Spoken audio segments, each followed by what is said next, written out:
there was one lesson I could teach myself 6 years ago when I was dying to start a YouTube channel, it's this: just literally start it. Now, I know that is all like truly basic advice here on YouTube, but I want to tell you my story and what I've seen over this first month of ever being consistent on YouTube, all of the things that actually blew my mind and the lessons that I've learned, so you can take it upon yourselves and apply it for your first month of YouTube so you can do even better than me. I am all about sharing my imperfect advice here on my channel, and if you don't know me, hi, my name is Haley. I love to create all different types of lifestyle content about a girl in her 30s just figuring things out, and I would love to have you subscribe and follow along to this community as we figure things out together. Now, like I said, I am not a YouTube girly, but I love to share the lessons that I learn, and so one of my new ventures in life right now is starting this YouTube channel and trying different things out on it. And let me tell you guys, this first month, one, was just fun overall creating content, but two,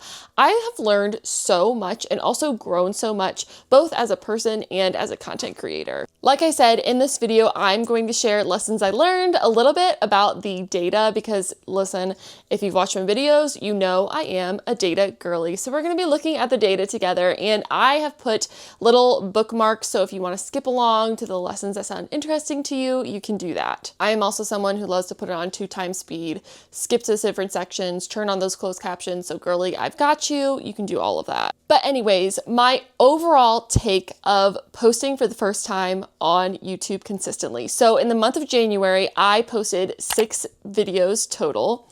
My goal was to try to post 1 to 2 videos every single week. I had a birthday in January. We also traveled in January. So the fact that I was able to get 6 videos out there, I was so proud of myself. Continuing on with my initial strategy, what I was trying to do with my channel was try out a few different videos that I knew I was interested in creating. So one, I am a book girly. I am always going to be mentioning books somewhere in my YouTube channel. I also have a dedicated book talk and bookstagram. They're linked below in the description if you want to follow me there. I talk all about books there, but I knew I wanted to have some sort of book content in my channel.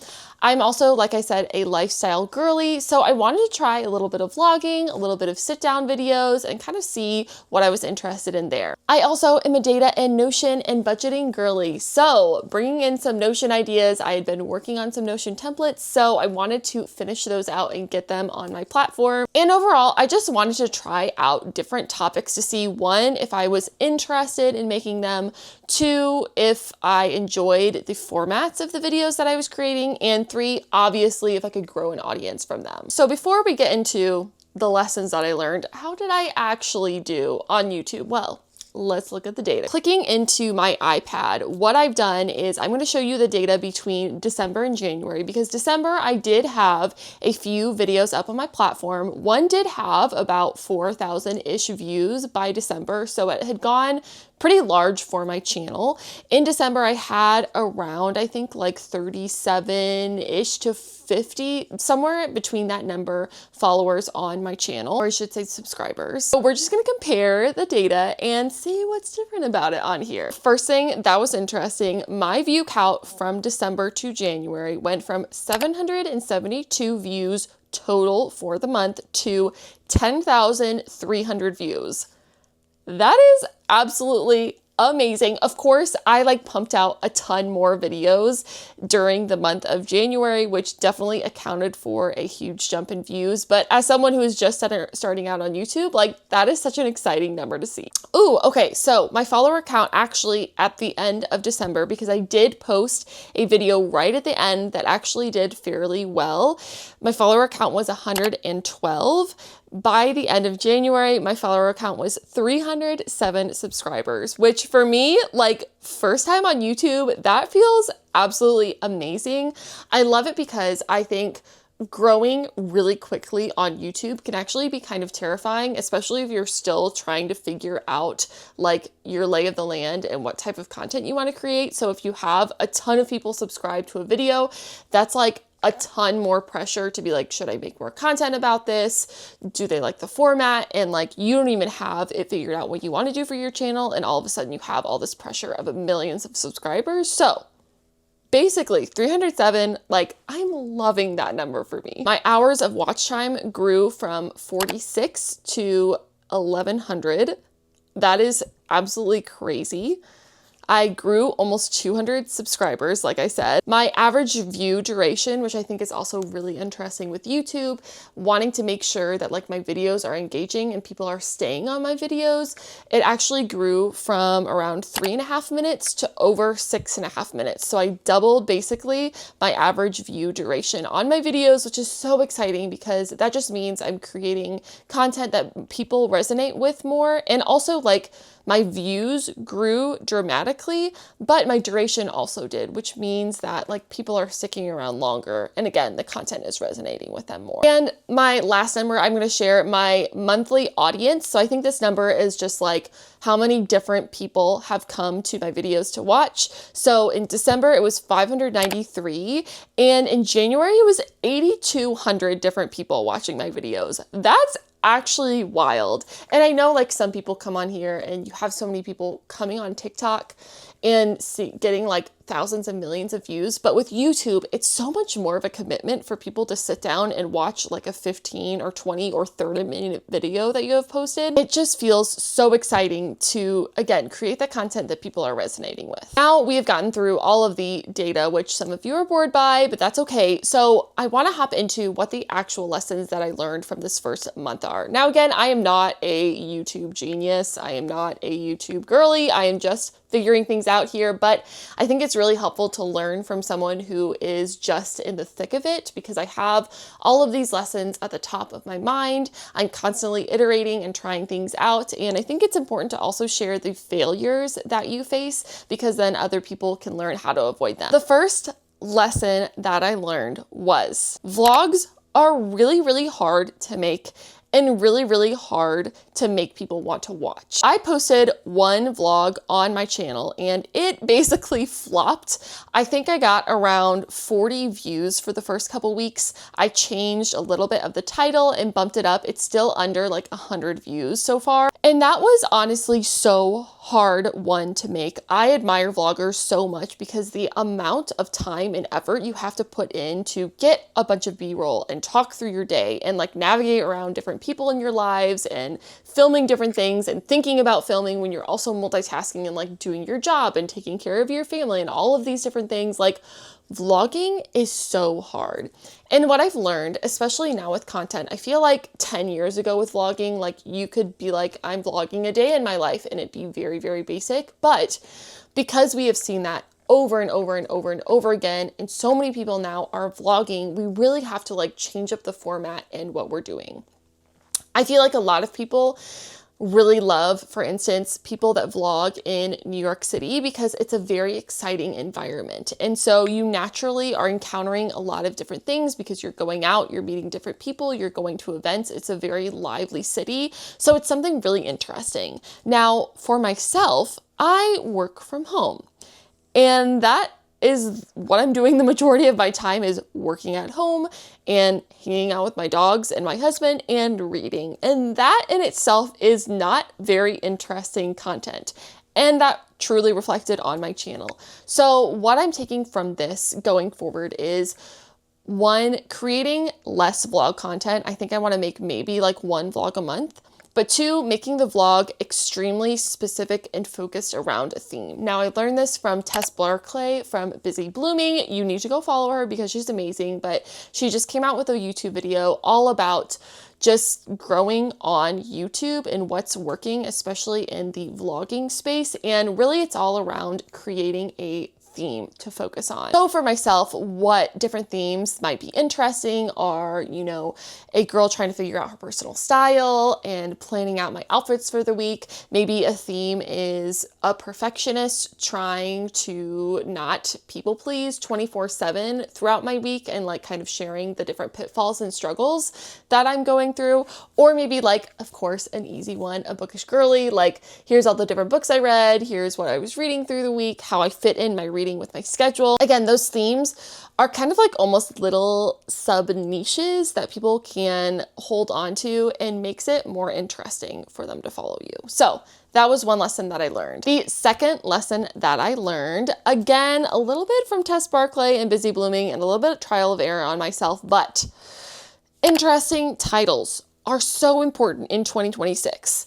I feel like the age-old advice of trying to have SEO heavy titles is not working. People are finding content more and more on the browse page. What's more important is getting a title that is really, really engaging and interesting. Now, I want to share an example of this for you so you can know what I'm talking about, because I did actually bump up one of my videos super, super significantly. One change that I made on my channel, I posted a video probably about almost 3 weeks ago, maybe 2 weeks ago now, and it was talking about what I refused to buy this year and what I'm buying instead. And that was like literally my video title was something about how I'm intentionally spending and my spending goals in 2026.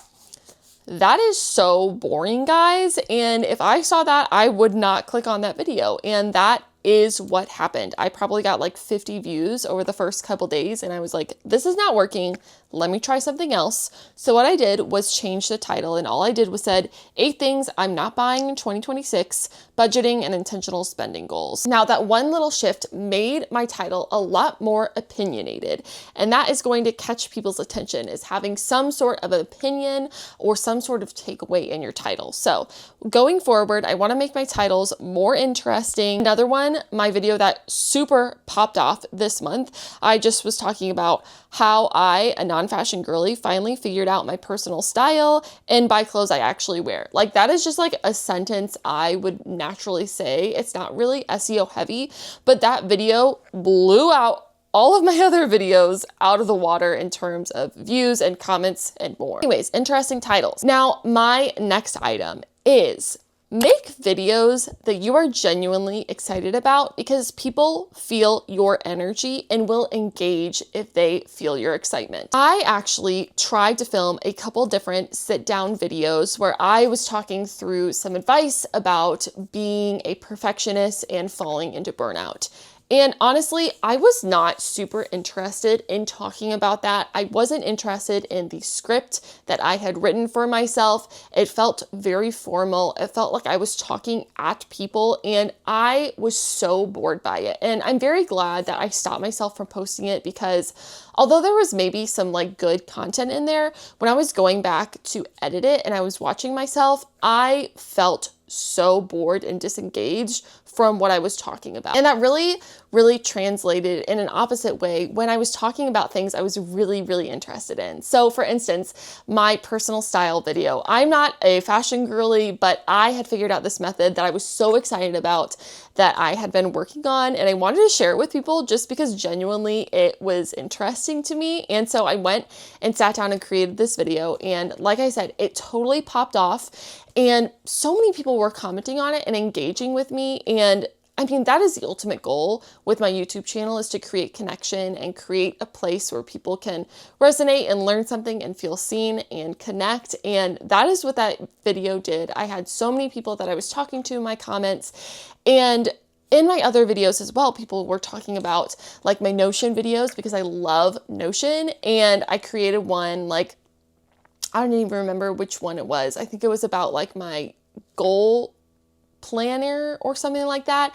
And so many people were just saying like, I can feel your energy, like this is so engaging. And I saw that in other videos, and that just resonated with me so much, because I think it's really easy to look at other people's content and see what's working for them and think, okay, I need to sit down and do it like this. Like I saw so many people whose channels grew super quickly because they were so good at like sitting down and giving advice. Like Tam Carr is so good at that, and lots of people are too. But what I'm good at is genuinely just like sitting down and sharing in like a more friendly format and more of a storytelling format, and like, here's what I've learned and here's what you can take away from it, instead of like a coaching or teaching mindset.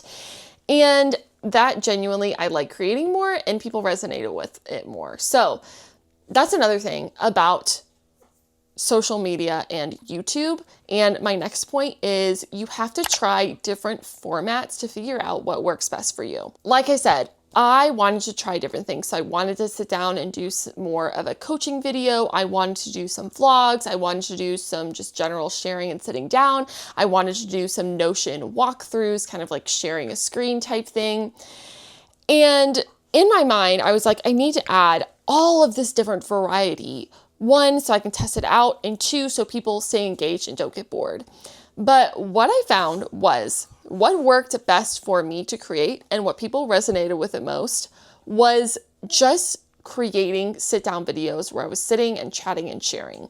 One, because it fit in my life a lot easier. I work a 9-to-5, I have dogs to take care of, I have a family that I am, wanting to spend time with. And what I found is sit-down videos are just so easy to me. They feel so natural. They're very quick for me, and it's the perfect amount of time for me to be able to do what I want in a video. That's kind of my strategy going forward, is just mainly focusing on these like sit down, more chatty videos. I want to kind of incorporate a little bit more like vlogging, B-roll, maybe different angles eventually at some point. But right now, like, this is working for me. It's working for my audience.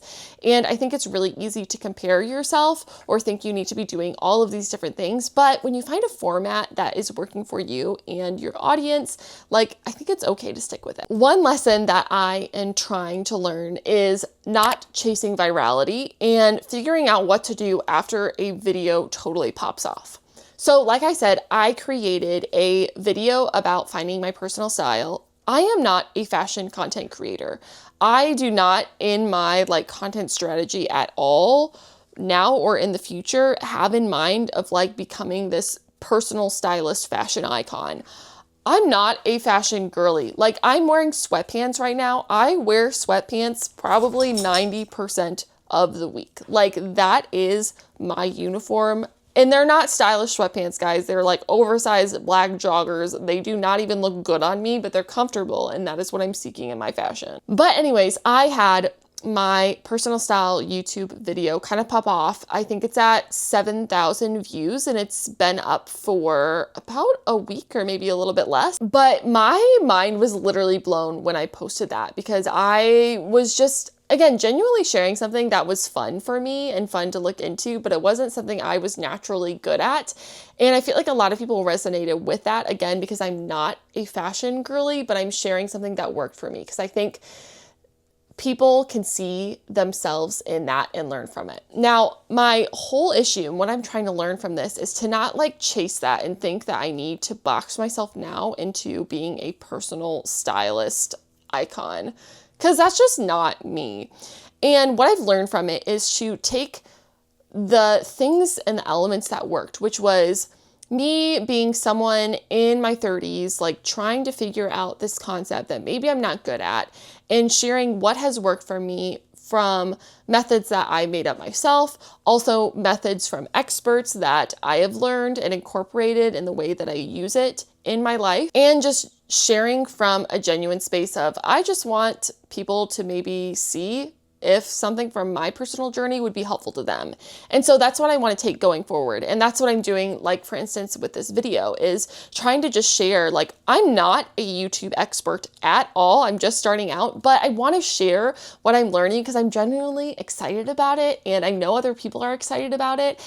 And so I just want to share these learnings to see if they would be even remotely, like, minutely helpful to like a few people. So my plan going forward with this, I am not like focusing on personal style content.